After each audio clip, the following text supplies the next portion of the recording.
Never leave the trail for shortcuts. Grand Canyon. In the summer of 2015, a group of hikers at Grand Canyon National Park made a fatal decision after underestimating the terrain and heat.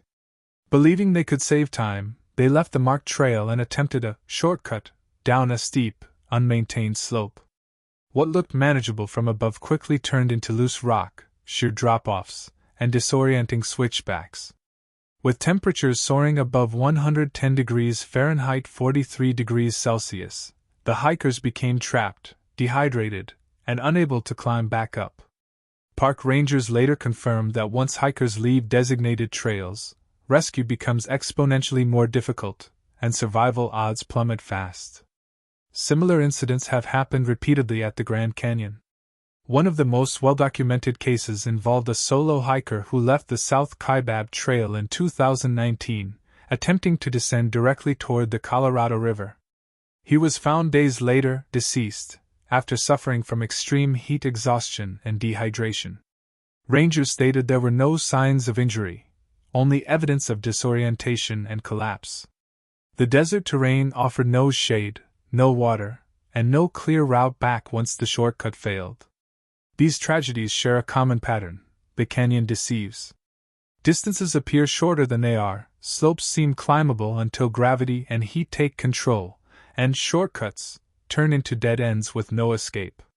The National Park Service continues to warn visitors with a blunt message backed by real deaths: the trail exists because it is the safest way.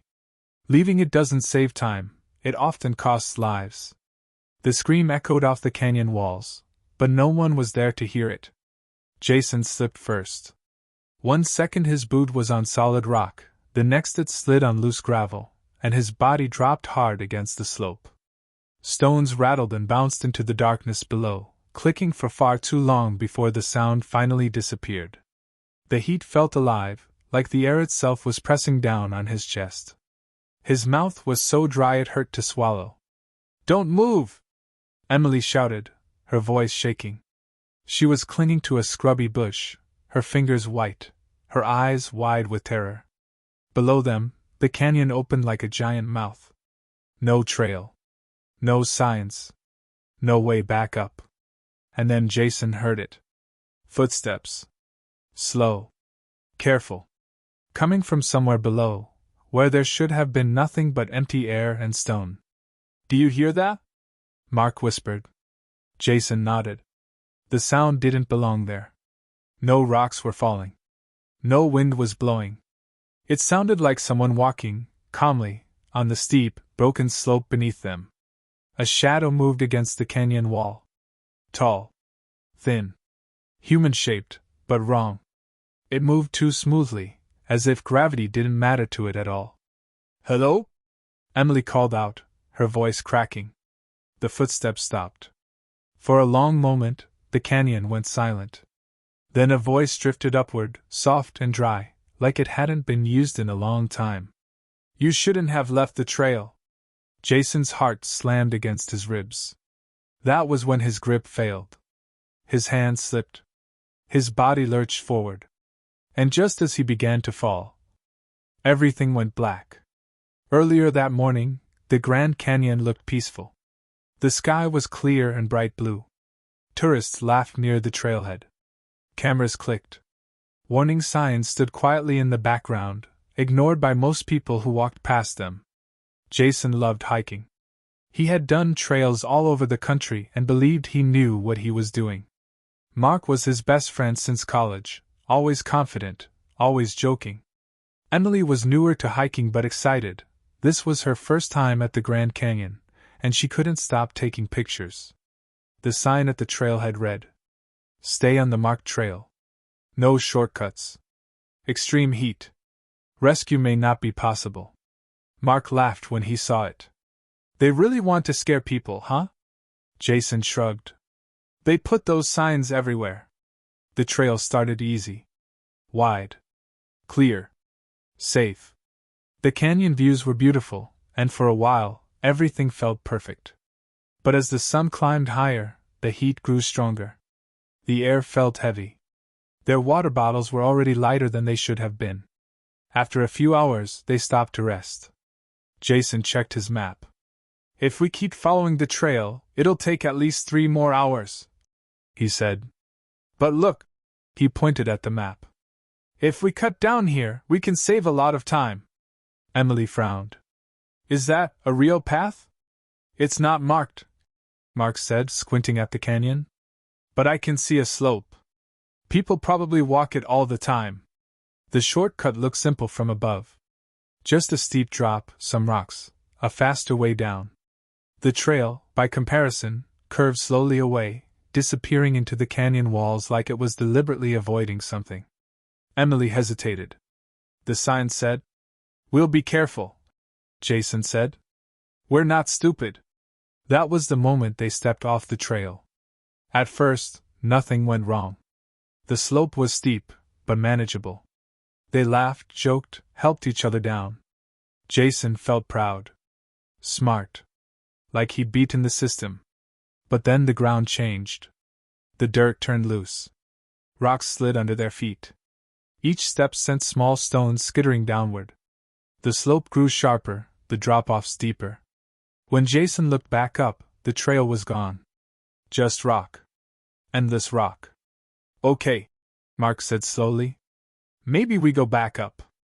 Jason tried. His foot slipped immediately. No grip, he said. It's worse than it looks. The heat was unbearable now. The sun reflected off the stone, surrounding them from all sides. There was no shade. No wind. Their water was nearly gone. That was when Emily stopped walking. Do you guys smell that? She asked. Jason sniffed the air. It smelled old. Dry. Like dust and something else, something rotten. And then they heard the footsteps for the first time. At first, Jason thought it was rocks falling. But the sound was steady. Rhythmic. Like someone walking slowly, taking their time. There's someone else down here, Mark said, relief flashing across his face. Hey! Over here! The footsteps stopped. Nothing answered. They continued downward faster now, desperate to find the trail again. But the canyon seemed to twist. Landmarks repeated. Every turn looked the same. It felt like they were being guided. Or herded. Then the voice spoke again, closer this time. You always think you're smarter than the canyon. Jason's stomach dropped. That was when he slipped. That was when the shadow appeared. And that was when Jason realized the warning signs weren't meant to scare people. They were meant to save them from whatever was waiting off the trail. The footsteps began again, this time right behind them. Footsteps were closer now. Jason forced his eyes open. His body ached, and his head throbbed like it had been hit with a hammer. He was lying on his side, pressed against rough stone. The air shimmered from the heat. For a moment, he thought he had dreamed everything. Then he heard Emily crying. She was a few feet away, sitting against a rock, her knees pulled to her chest. Mark stood above her, staring down the slope with a face so pale it looked gray. It's still there, Mark whispered. Whatever it is, it didn't leave. Jason pushed himself up. His hands shook. When he looked down the canyon, his stomach twisted. The shadow stood below them. Now that he could see it clearly, Jason realized it wasn't really a shadow. It looked like a person, tall and thin, wearing what might have once been hiking clothes. The fabric hung loose. Faded the color of dust. Its face was turned away, but its head was tilted, as if it was listening to their breathing. How is it standing like that? Emily whispered. There's nothing to stand on. The thing slowly turned. Its face was wrong. Sunken. Dry. The skin looked cracked, like old leather left in the sun too long. Its eyes were dark holes, and when it smiled, its lips barely moved. I took a shortcut once too, it said. Its voice scraped like sand over stone. Long time ago. Jason's heart pounded. What are you? The figure took a step upward. Nose slipping. Nose sliding.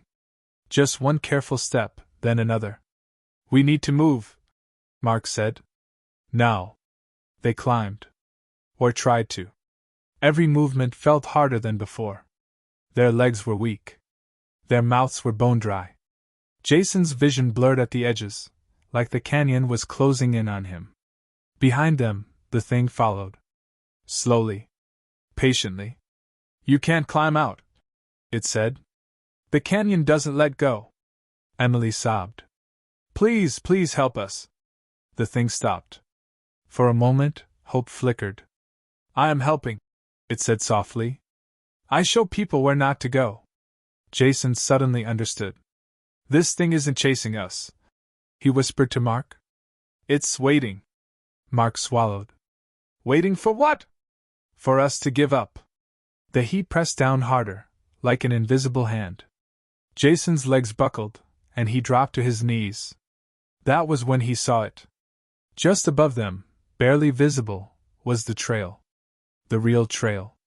A narrow line cut into the rock, higher than it looked, almost hidden by the curve of the canyon wall. "We can make it," Jason said.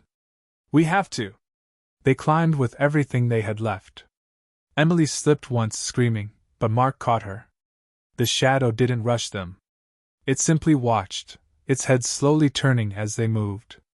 "You won't last," it called. "No one does." Jason reached the trail first.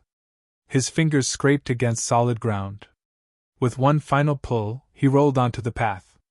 Mark and Emily followed, collapsing beside him. For a second, no one moved. Then Jason looked back down. The thing stood below, at the edge of where the trail ended and the shortcut began. It did not step onto the path. It only stared up at them. Its mouth opened one last time. "Remember me," it said. "Next time you think you know better." Then it turned and walked down into the canyon, fading into heat and stone. Hours later, park rangers found them barely conscious, severely dehydrated, sunburned, and confused, but alive. Jason tried to tell them about the thing on the slope, the voice, the footsteps. The ranger only nodded. "You're not the first to say that," he said quietly. "People who leave the trail sometimes see things." Jason never went back to the Grand Canyon. But years later, he read a report about a solo hiker who vanished after leaving the South Kaibab Trail. No injuries. No signs of a fall. Just footprints leading off the path, and stopping. At the bottom of the report was a warning, written in bold letters. "Stay on the trail. No shortcuts." Jason closed the file, his hands shaking. Because in the margins, someone had written a note in faded ink. "He's still down there.